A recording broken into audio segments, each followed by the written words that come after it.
외국인이 한글을 가르친다고? 지나가는 개가 웃겠다는 말을 들었던 한 베트남 여성. 마을 사람들은 그녀를 노골적으로 따돌렸고 악의적인 소문까지 퍼졌습니다. 하지만 1년 후 그녀는 마을에서 가장 존경받는 선생님이 되었고 그녀를 가장 심하게 괴롭혔던 사람이 그녀의 첫 번째 제자가 되었습니다. 도대체 이 마을에서 무슨 일이 있었던 걸까요? 오늘은 편견과 차별을 넘어 작은 기적을 만들어낸 한 여성의 진짜 이야기를 들려드리겠습니다. 영상을 시작하기 전에 잠깐만요. 이렇게 따뜻하고 감동적인 실화를 더 많은 분들과 나누고 싶습니다. 구독과 좋아요, 그리고 알림 설정은 저희에게 정말 큰 힘이 됩니다. 영상 보시면서 마음에 드신다면 좋아요 버튼 꼭 눌러주시고요. 댓글로 여러분의 생각도 나눠주시면 감사하겠습니다. 그럼 지금부터 투이 씨의 이야기 함께 들어보시죠. 2015년 가을 경상남도의 작은 농촌 마을에 32살의 베트남 여성 투이가 도착했습니다.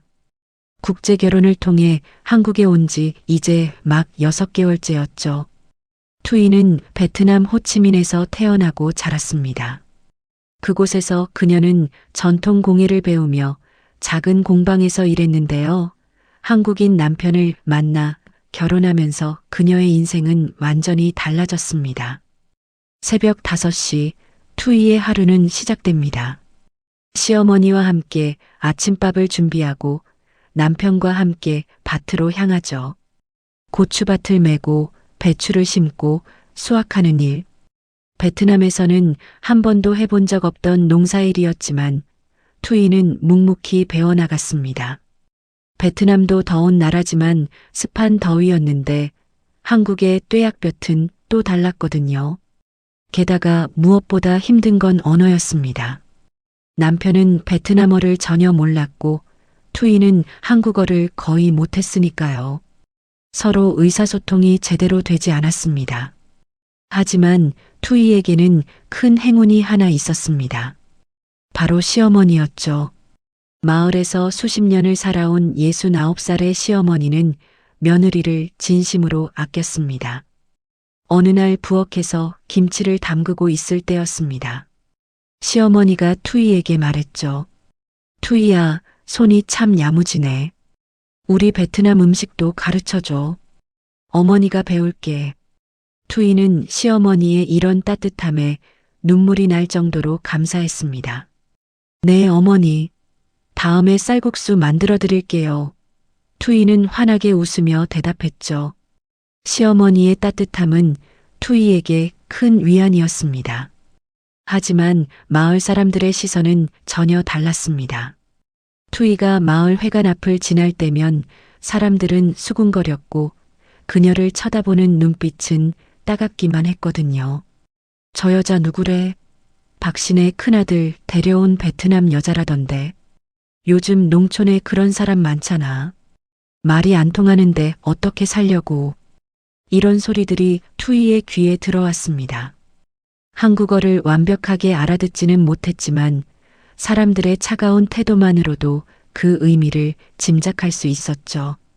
특히 마을 부녀회장인 박 여사의 태도는 노골적으로 차갑고 적대적이었습니다.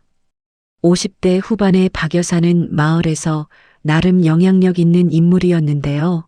그녀가 투이를 대하는 태도는 다른 마을 사람들에게도 큰 영향을 미쳤습니다. 어느 날 투이는 용기를 내서 부녀회 모임에 참석했습니다. 시어머니가 권유했고 마을 사람들과 친해지고 싶었거든요. 투이는 정성껏 베트남 전통 다과를 만들어 갔습니다. 반짱이라는 음식이었는데 쌀가루와 코코넛 밀크로 만든 달콤한 떡이었죠.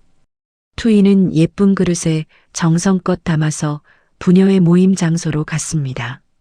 안녕하세요. 제가 만든 거 드셔보세요. 베트남 전통 음식이에요. 투이는 서툰 한국어로 조심스럽게 말했습니다. 그런데 박 여사의 반응은 차갑기 그지없었죠. 이게 뭐야? 냄새나게.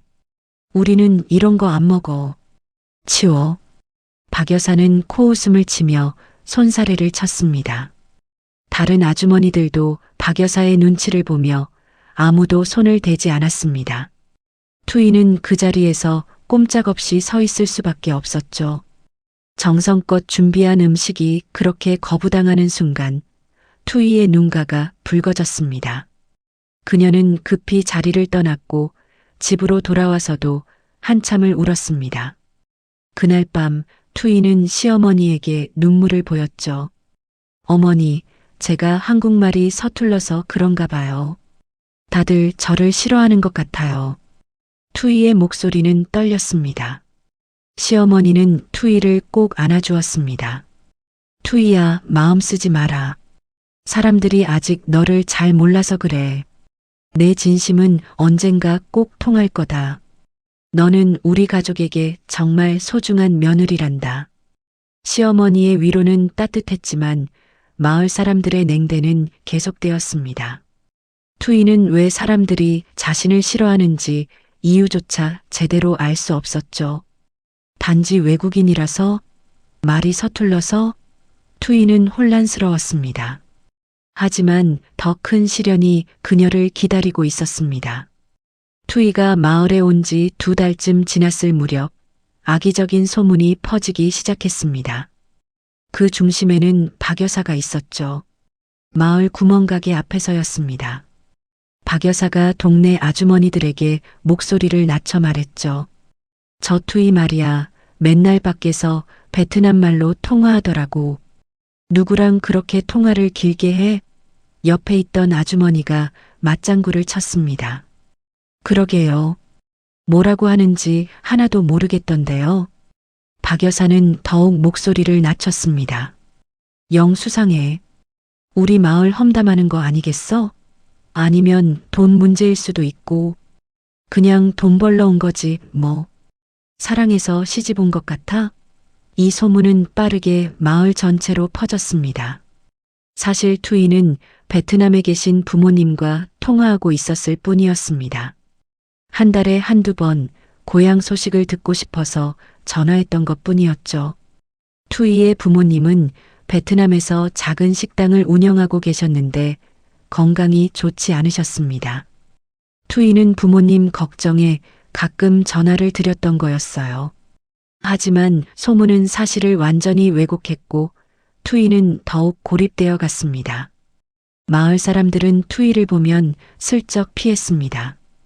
길에서 마주치면 인사를 건네도 대답 없이 지나가기 일쑤였죠. 슈퍼에 가면 계산대 아주머니는 물건값만 딱딱하게 말했고 시장에 가면 상인들은 눈도 마주치지 않았습니다. 왜 그럴까? 제가 뭘 잘못했을까?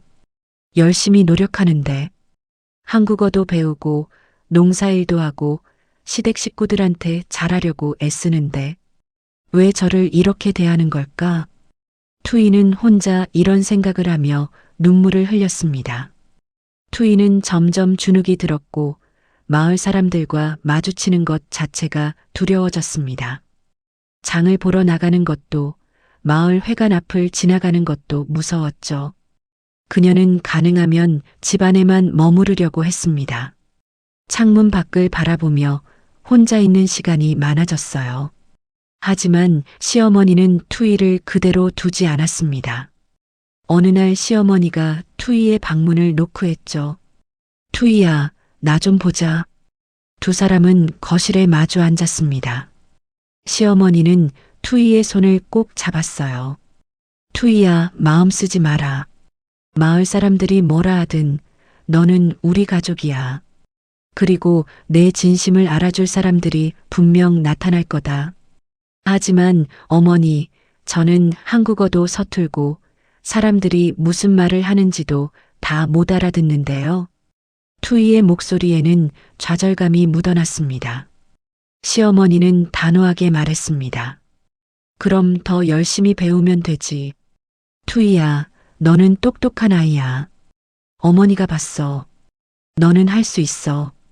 시어머니의 격려에 힘입어 투이는 결심했습니다.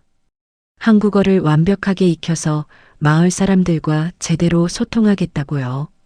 다음 날 투이는 이웃 읍내에 있는 다문화 가족 지원센터를 찾아갔습니다.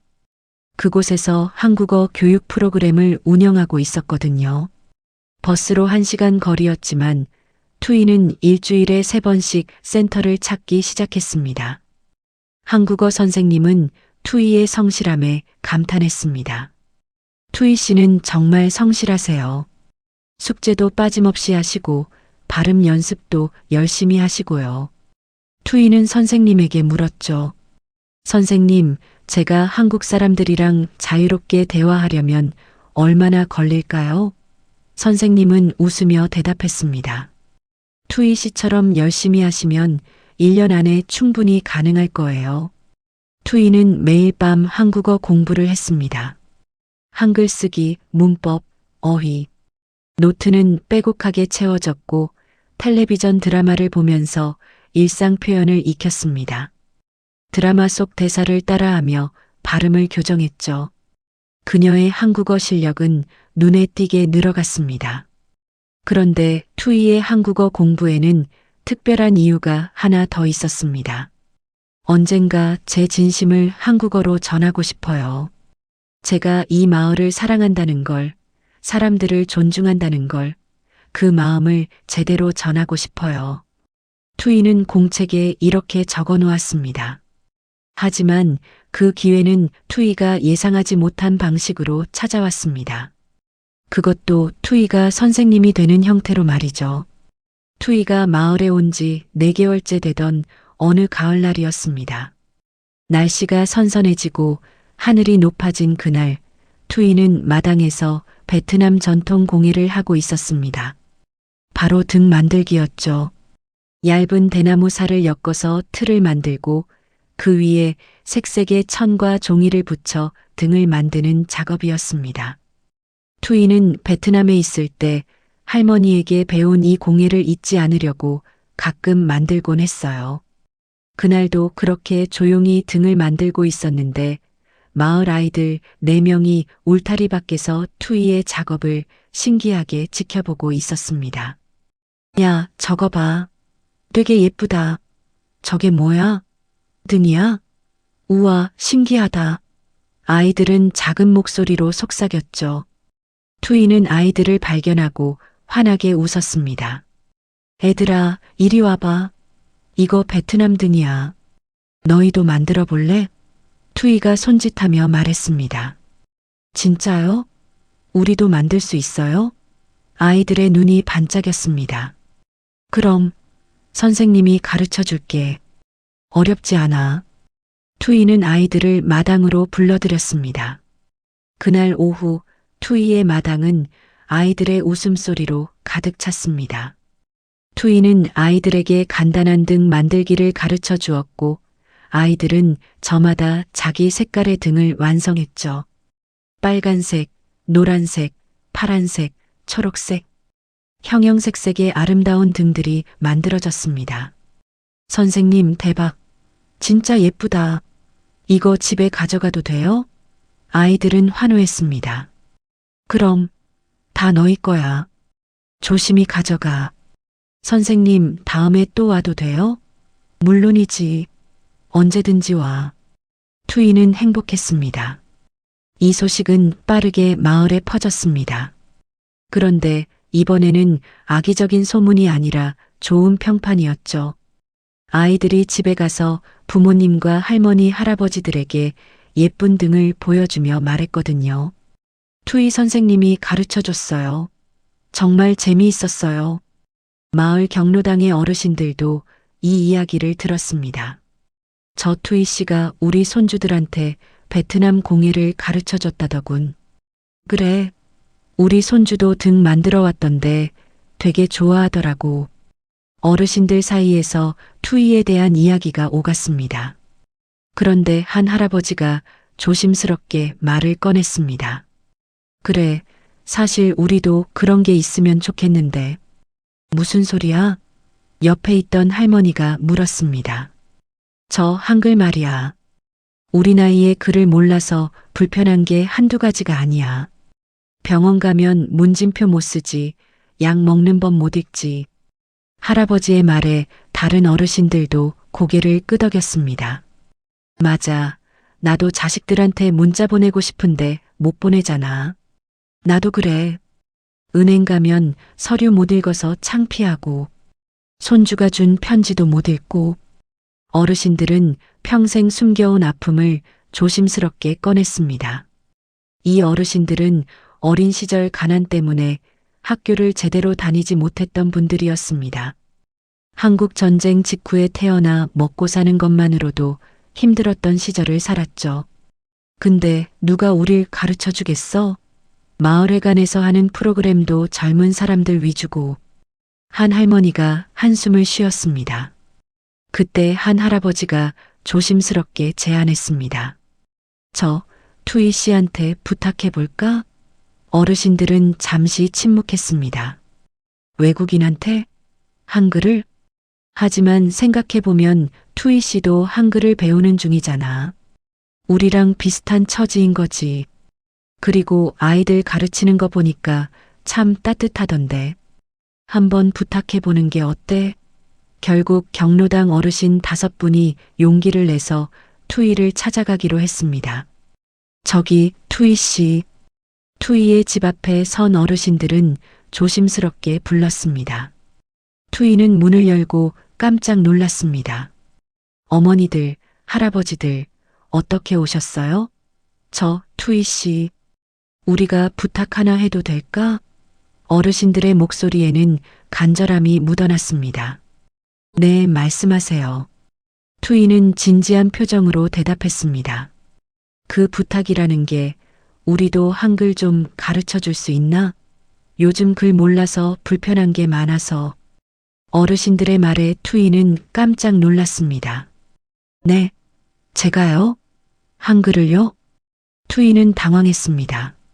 자신도 아직 한국어를 완벽하게 하지 못하는데 어떻게 다른 사람을 가르칠 수 있을까요? 하지만 어르신들의 간절한 눈빛을 보니 차마 거절할 수가 없었습니다. 제가 잘할 수 있을지 모르겠어요. 저도 아직 배우는 중인데. 투이는 망설였습니다. 괜찮아, 투이 씨. 우리도 천천히 배우면 돼. 내가 아는 것만 가르쳐줘도 우리한텐 큰 도움이 될 거야. 어르신들은 계속 부탁했습니다. 투이는 그날 밤 시어머니와 상의했습니다. 어머니, 그런데 제가 한글을 가르칠 수 있을까요? 저도 아직 많이 부족한데. 투이의 목소리에는 걱정이 섞여 있었습니다. 시어머니는 투이의 손을 잡았습니다. 투이야, 배우면서 가르치면 되는 거지. 내가 진심으로 하면 통할 거야. 그리고 이게 내가 마을 사람들과 가까워질 수 있는 좋은 기회야. 시어머니의 격려에 투이는 결심했습니다. 알겠습니다. 해볼게요. 다음 날 투이는 다문화센터 선생님을 찾아가 조언을 구했습니다. 선생님도 좋은 생각이라며 응원해 주었고 간단한 교재와 교육 방법까지 알려주었습니다. 투이는 마을 회관에 한글 교실을 열기로 했습니다. 시어머니가 마을 이장님을 설득해서 회관 사용 허가를 받아주었죠. 소식이 퍼지자 박 여사도 이 이야기를 들었습니다. 크크, 외국인이 한글을 가르쳐? 지나가는 개가 웃겠네. 박 여사는 비웃었습니다. 하지만 투이는 신경 쓰지 않았습니다. 이제 그녀에게는 해야 할 일이 있었으니까요. 투이의 한글 교실이 문을 열었습니다.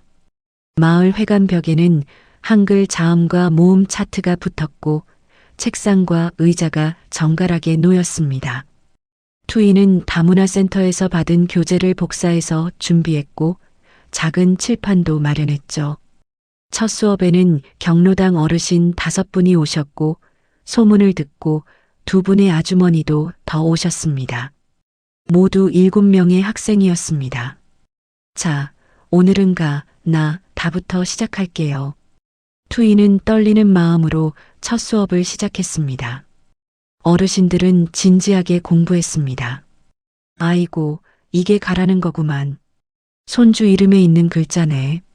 한 할머니가 감탄했습니다.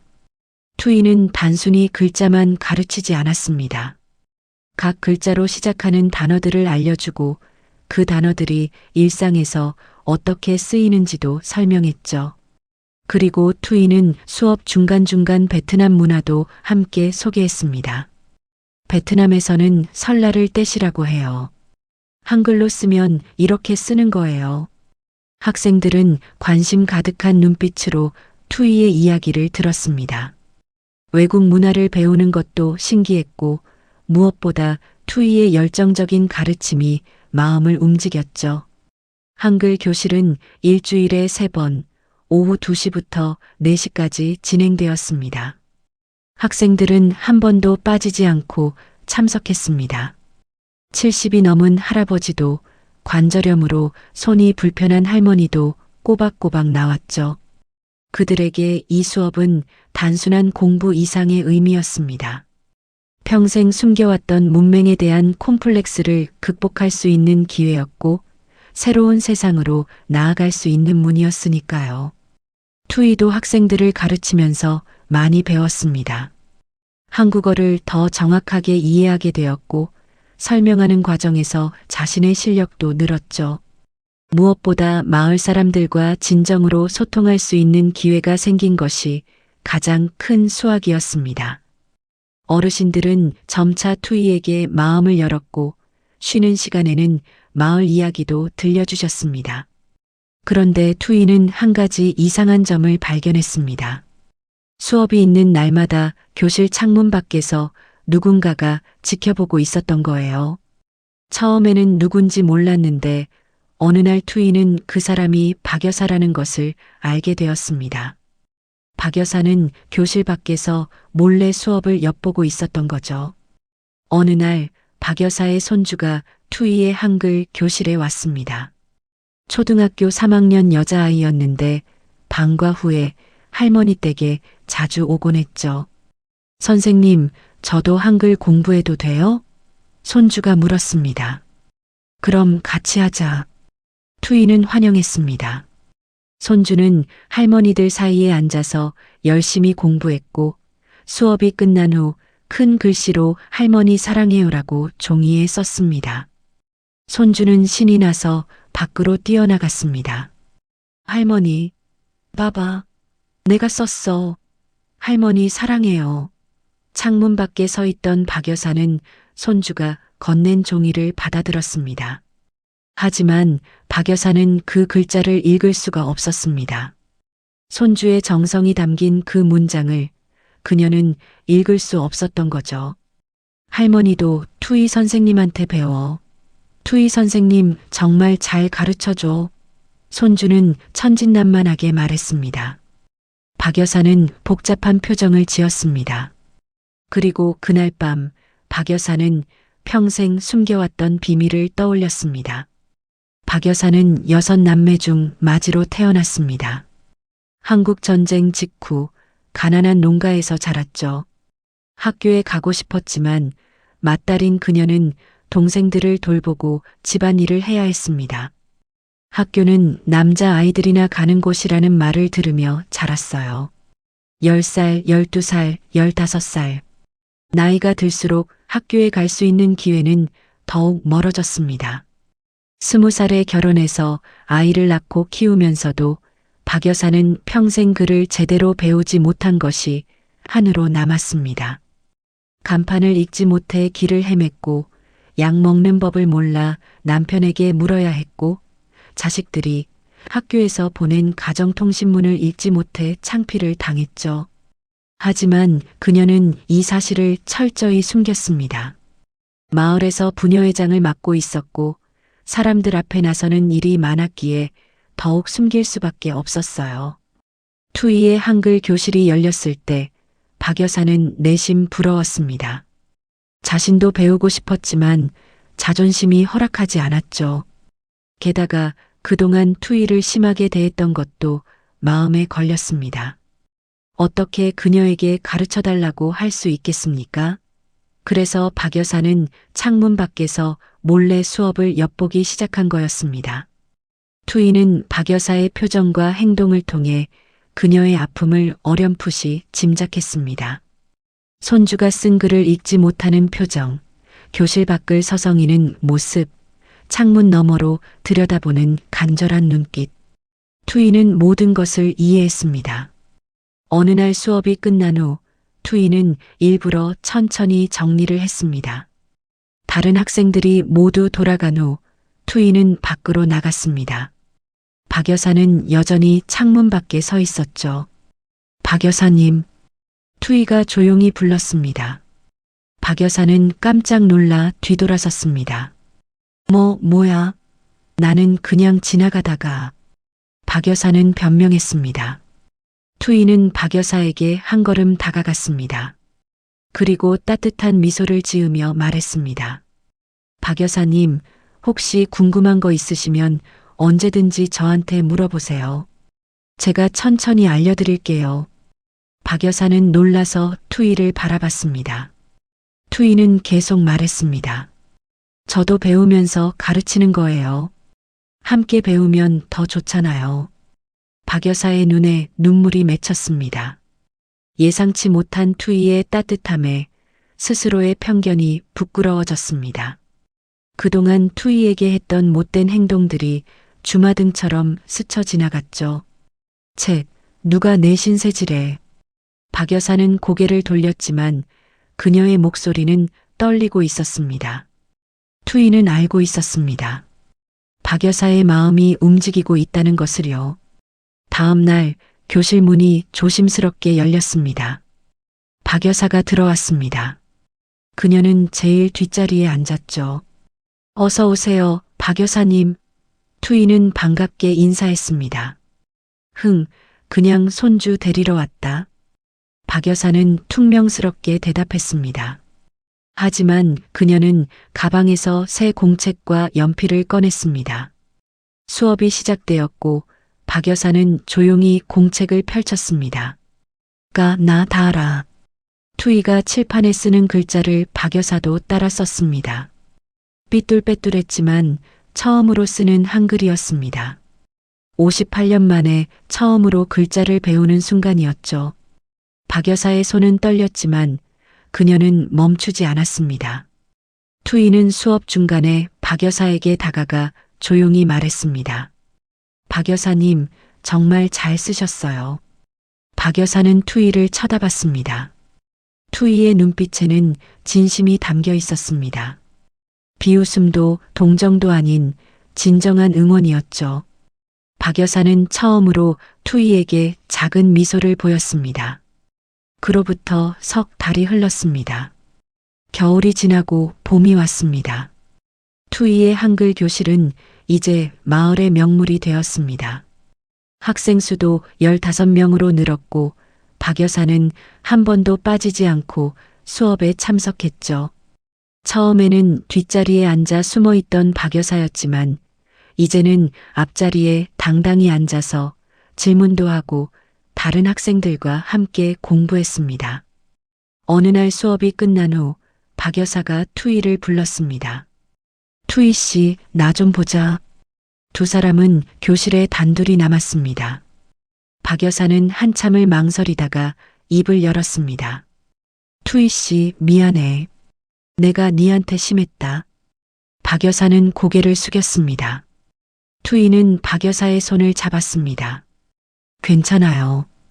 이제 우리 친구잖아요. 박 여사는 눈물을 닦으며 계속 말했습니다. 나는 평생 글을 몰라서 숨기고 살았어. 그게 너무 부끄러웠고 네가 한글을 가르친다는 게 너무 부러웠나 봐. 그래서 더 미운 소리를 했던 것 같아. 정말 미안해. 투이는 박 여사를 꼭 안아주었습니다. 이해해요. 박 여사님도 많이 힘드셨죠. 이제 함께 배우면 되잖아요. 두 사람은 서로를 껴안고 한참을 울었습니다. 서로의 아픔을 이해하고 용서하고 위로하는 순간이었습니다. 그 후 박 여사는 완전히 변했습니다. 투이에게 가장 적극적으로 도움을 주는 사람이 되었죠. 부녀의 모임에서 투이를 적극적으로 소개하고 다른 사람들이 투이에 대해 편견을 가지면 단호하게 말했습니다.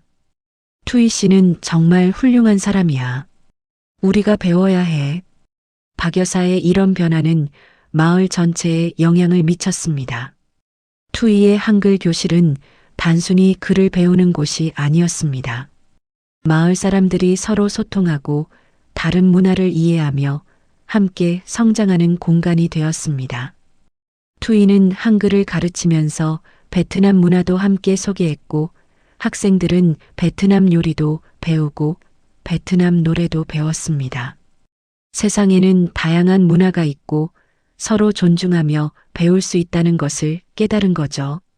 그해 가을 마을에서 작은 축제가 열렸습니다. 마을 문해교실 발표회였죠. 투이의 한글 교실 학생들이 그동안 배운 것을 발표하는 자리였습니다. 마을 회관은 사람들로 가득 찼습니다. 학생들의 가족은 물론 마을 사람들 대부분이 모였습니다.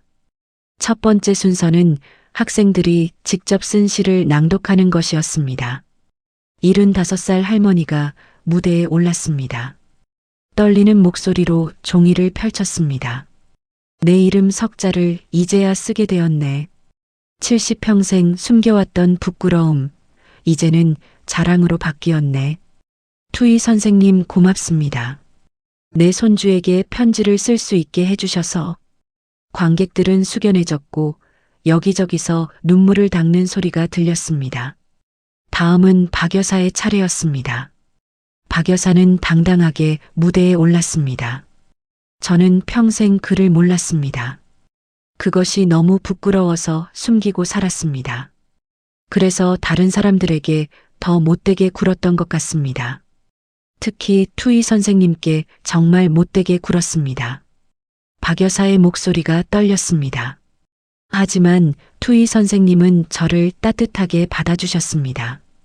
이제 저는 글을 읽고 쓸 수 있습니다. 그리고 더 중요한 것을 배웠습니다. 사람을 겉모습이나 출신으로 판단하면 안 된다는 것을요. 투이 선생님 정말 고맙습니다. 박 여사는 투이를 향해 깊이 고개를 숙였습니다. 관객들은 뜨거운 박수를 보냈습니다. 투이의 눈에도 눈물이 맺혔습니다. 마지막 순서는 투이의 베트남 전통 춤이었습니다. 투이는 아름다운 베트남 전통 의상인 아오자이를 입고 무대에 올랐습니다. 은은한 음악이 흐르고 투이는 우아한 동작으로 춤을 췄습니다. 부채를 들고 하는 전통 춤이었는데 그 아름다움에 모두가 넋을 잃고 바라봤죠. 춤이 끝나자 마을 사람들은 모두 일어나 박수를 쳤습니다. 박 여사가 제일 먼저 일어나 박수를 치며 소리쳤습니다. 잘한다. 우리 투이 선생님. 다른 사람들도 따라서 환호했습니다. 투이는 무대에서 마을 사람들을 바라보며 환하게 웃었습니다. 더 이상 따가운 시선이 아니었습니다. 모두가 따뜻한 눈빛으로 그녀를 바라보고 있었습니다. 발표회가 끝난 후 마을 회관 마당에서 작은 잔치가 열렸습니다. 투이가 만든 베트남 음식과 마을 아주머니들이 만든 한국 음식이 함께 차려졌습니다. 사람들은 음식을 나눠 먹으며 이야기꽃을 피웠습니다. 투이는 마을 사람들 사이를 돌아다니며 인사를 나눴고 모두가 그녀를 반갑게 맞이했습니다.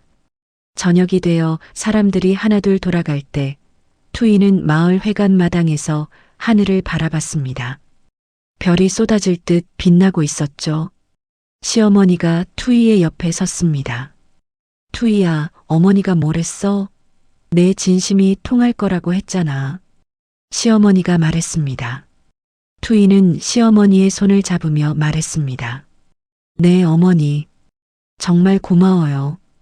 투이의 한글 교실은 계속되었습니다. 다음 학기에는 학생이 더 늘어났고 이제는 젊은 엄마들도 참여하기 시작했습니다. 한글뿐만 아니라 영어 기초반, 컴퓨터 기초반도 생겼죠. 투이는 한글을 가르치고 마을의 젊은이들이 다른 과목을 가르쳤습니다. 작은 마을 회관이 배움의 공간으로 완전히 탈바꿈한 겁니다. 몇 년 후 투이는 한국어 능력 시험 최고 등급을 취득했고 정식으로 성인 문해교육 강사 자격증도 땄습니다. 그녀는 다른 마을에도 초청되어 강연을 하고 다문화 가족 지원 활동도 적극적으로 했습니다. 투이의 이야기는 지역 신문에도 실렸고 방송에도 나갔습니다. 하지만 투이에게 가장 소중한 것은 마을 사람들과의 관계였습니다. 이제 마을 사람들은 투이를 가족처럼 대했습니다. 명절 때면 여러 집에서 음식을 나눠주었고 농사일이 바쁠 때면 서로 도왔습니다. 투이는 더 이상 외로운 이방인이 아니었습니다. 이곳은 진정한 그녀의 고향이 된 거죠. 박 여사와 투이는 가장 친한 친구가 되었습니다. 둘은 일주일에 한 번씩 만나 차를 마시며 이야기를 나눴습니다. 박 여사는 이제 손주에게 편지를 쓸 수 있게 되었고 손주가 보낸 편지를 직접 읽을 수 있게 되었습니다. 그녀는 투이에게 늘 고마워했습니다. 어느 봄날 투이는 한글 교실 학생들과 함께 마을 뒷산에 올랐습니다. 정상에 올라 마을을 내려다봤습니다. 작지만 따뜻한 마을이었습니다. 투이는 학생들에게 말했습니다. 저는 처음 이곳에 왔을 때 정말 외로웠어요. 낯선 시선이 두려웠고 사람들이 무서웠죠. 하지만 이제 이곳은 제 또 다른 고향입니다. 여러분이 제 가족이고요. 학생들은 모두 고개를 끄덕였습니다. 박 여사가 투이의 어깨를 두드리며 말했습니다. 우리도 네 덕분에 많이 배웠어. 글도 배웠지만 더 중요한 걸 배웠지. 사람을 대하는 법, 편견을 버리는 법, 마음으로 소통하는 법을 말이야. 투이는 마을을 바라보며 생각했습니다. 언어는 달라도 마음으로 통하는 세상. 그것은 누가 만들어주는 것이 아니라 우리가 함께 만들어가는 것이라고요. 작은 배움의 교실이 한 마을을 바꿨고 한 사람의 진심이 편견의 벽을 무너뜨렸습니다. 그날 저녁 투이는 일기를 썼습니다. 오늘 학생들과 뒷산에 올랐다. 마을이 정말 아름다웠다. 처음 이곳에 왔을 때는 이렇게 행복할 줄 몰랐다. 하지만 지금 나는 정말 행복하다. 나를 받아준 이곳 사람들에게 감사하고 나에게 기회를 준 어르신들께 감사하고 무엇보다 나를 믿어준 시어머니께 감사하다. 나는 앞으로도 이곳에서 사람들과 함께 배우고 성장하며 행복하게 살고 싶다. 투이의 이야기는 계속됩니다. 여전히 한글 교실은 열리고 있고 새로운 학생들이 찾아오고 있습니다. 투이는 이제 두 아이의 엄마가 되었고 아이들은 한국어와 베트남어를 모두 유창하게 합니다. 마을 사람들은 투이의 아이들을 자신의 손주처럼 아끼고 투이의 가족은 마을에서 없어서는 안 될 소중한 존재가 되었습니다. 여러분, 투이의 이야기 어떠셨나요? 한 사람의 진심과 노력이 얼마나 큰 변화를 만들 수 있는지 보여주는 감동적인 이야기였죠. 우리 사회에는 아직도 많은 편견과 차별이 존재합니다. 하지만 투이와 박 여사처럼 서로를 이해하고 받아들이려는 노력만 있다면 얼마든지 변화할 수 있습니다. 이 이야기는 실제 경상남도의 한 마을에서 일어난 일을 바탕으로 재구성한 것입니다. 지금도 전국의 많은 다문화 가족들이 우리 사회의 일원으로 열심히 살아가고 있습니다. 그들에게 따뜻한 관심과 응원을 보내주시면 좋겠습니다. 영상이 마음에 드셨다면 구독과 좋아요, 알림 설정 부탁드립니다. 그리고 댓글로 여러분의 생각을 나눠주세요. 여러분도 혹시 이런 감동적인 경험이 있으신가요? 다음 영상에서 더 좋은 이야기로 찾아뵙겠습니다. 시청해주셔서 감사합니다.